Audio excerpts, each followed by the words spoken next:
అయితే నాకు ఐడియా లేదన్న. అంటే అది ఫుల్ తాగి ఉన్నాము. ఆ టైంలో ఎవడు వీడియో కాల్ చేస్తున్నాడో ఎట్లా చూస్తాం?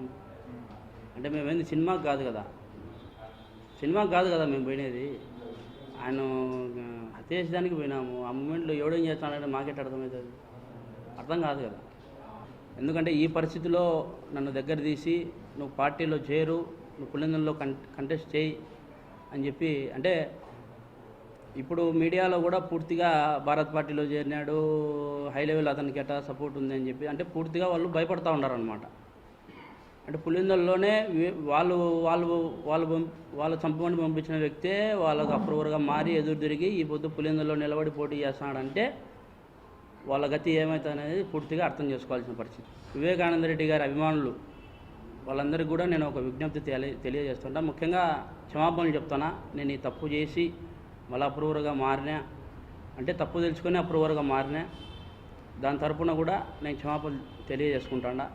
అంటే పూర్తి స్థాయిలో వివేకానంద రెడ్డి గారి అభిమానులు ఎవరైనా కానీ నాకు మద్దతు ఇవ్వాల్సిందిగా కోరుతాడా. అంటే పూర్తి స్థాయిలో నేను ఈ పొద్దు పులివెందుల్లో ఏ స్టేజిలో నేను క్యాండిడేట్గా నిలబడుతున్నాను అనేది మీ అందరి దృష్టిలో పెడతాడా. మొన్న జరిగిన ఒక ఇరుగుంట్ల కేసులో ఒక వీడియో కూడా వైరల్ అవుతూ ఉంది.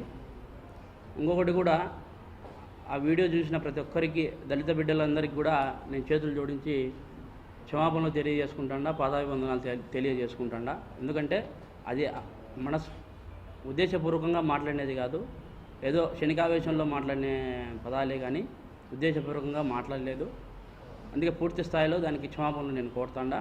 అప్రూవర్గా మారినాం కదన్న, ఓటు అడిగే హక్కు ఉంది అంటే మీరు అడిగిన క్వశ్చన్కు కరెక్టే. సరే, మరి జగన్మోహన్ రెడ్డి గారు వివేకానంద రెడ్డిని మా చేత హత్య చేయించాడు, అతనికి ఓటు హక్కు అడుగుందా? ఓటు అడిగే హక్కు ఉందా? చెప్పండి. ఓటు అడిగే హక్కు ఉందా? పులివెందుల్లో నిలబడే హక్కు ఉందా? నేనన్నా మర్డర్ చేసి ఈ విధంగా అప్రూవర్గా మారి, నైనా నేను చెప్పింది వాస్తవాలు నాయనా, నేను అబద్ధాలు చెప్పలేదు, ఇది ఉండేటోళ్ళు వీళ్ళు, చంద్రబాబు నాయుడు గారు ఇట్టోళ్ళు కాదురా నాయన, వీళ్ళు ఉండేది అని చెప్పి వాస్తవాలు చెప్పినందుకు ఈ పొద్దు ఖచ్చితంగా ఓటు అడుగుతా నేను. అది చేయించిన జగన్మోహన్ రెడ్డి గారిని ప్రశ్న వేయండి మీరు, నన్ను కాదు వేయాల్సింది.